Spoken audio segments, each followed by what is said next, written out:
भाइयों, न्याय की देवी की मूर्ति की आंखों में बंधी पट्टी देखकर आपने जरूर सुना होगा कि कानून अंधा है, पर आज से आप जान लीजिए, कानून अब अंधा नहीं रहा। जी हाँ दोस्तों, सुप्रीम कोर्ट ने न्याय की देवी की नई मूर्ति लगवाई है, जिसकी आंखों में अब पट्टी नहीं बंधी है। इसी के साथ अब मूर्ति के हाथों में तलवार की जगह संविधान की किताब दी गई है। यह जजों की लाइब्रेरी में रखी गई है, जिसे CJI यानी chief justice of India Y Chandrachud के नेतृत्व में बनवाया गया है। मूर्ति के हाथों में संविधान की किताब का अर्थ है कि देश कानून से चलता है, न कि औपनिवेशिक मानसिकता के आधार पर दिए जाने वाले दंड से, जिसका प्रतीक तलवार थी। दोस्तों, न्याय की देवी की मूर्ति अलग अलग सभ्यताओं में अलग अलग रूपों में दिखाई गई है। जो सबसे शुरुआती रूप में मिस्र में पाई जाती है। कहा जाता है कि यह माट की थी। माट सत्य, व्यवस्था एवं संतुलन का प्रतीक था, जिसे अक्सर एक पंखा पकड़े दिखाया जाता था, जिसका प्रयोग मृत्यु के बाद आत्मा के न्याय के लिए किया जाता था।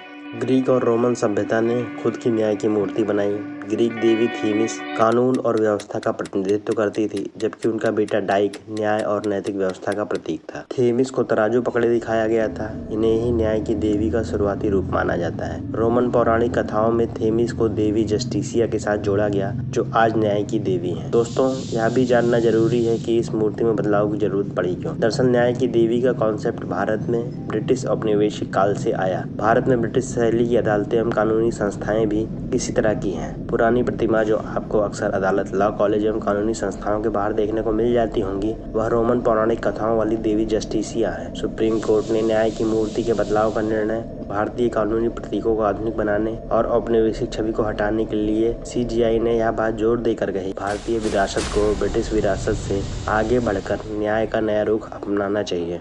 दोस्तों, न्याय की देवी के पारंपरिक प्रतीक और इसके मतलब को भी आपको जानना चाहिए, तो चलिए बताता हूँ। पुरानी न्याय की देवी की मूर्ति में 3 चीजें शामिल थी: आंखों पर पट्टी, हाथ में तराजू और तलवार। इन प्रतीकों का भी अलग अलग मतलब होता है। आंखों पर पट्टी लगी मूर्ति का प्रयोग 16वीं शताब्दी में न्याय की मूर्ति पर किया गया था, जिसका अर्थ है कि कानून को सभी के साथ समान व्यवहार करना चाहिए, चाहे उनकी संपत्ति, सामाजिक प्रभाव, बाह्य शक्ति कुछ भी हो, जो निष्पक्षता का प्रतीक मानी गई है। पर समय के साथ कानूनी विसंगतियां, इसमें मौजूद डार्क एरिया को तलाश कर इसका क्रियान्वयन भी अक्सर होता रहा, जिस कारण इसे अंधा कानून नाम दे दिया गया। दोस्तों, न्याय की देवी के हाथ में तराजू साक्ष्य एवं तर्क को तौलने का प्रतीक है। यह दिखाता है कि कानून को किसी भी निर्णय पर पहुंचने से पहले सभी पक्षों पर विचार करना चाहिए। कानून के सभी निर्णय साक्ष्य के आधार पर हों, जो कि निष्पक्षता का प्रतिनिधित्व करता है। दोस्तों, न्याय की देवी के हाथों में तलवार कानून की ताकत, उसके निर्णयों को लागू करने की शक्ति का प्रतीक है, जिसे अक्सर बिना म्यान के दिखाया जाता है। यह दर्शाता है कि न्याय पारदर्शी है, जो शीघ्रता से निर्णय लेकर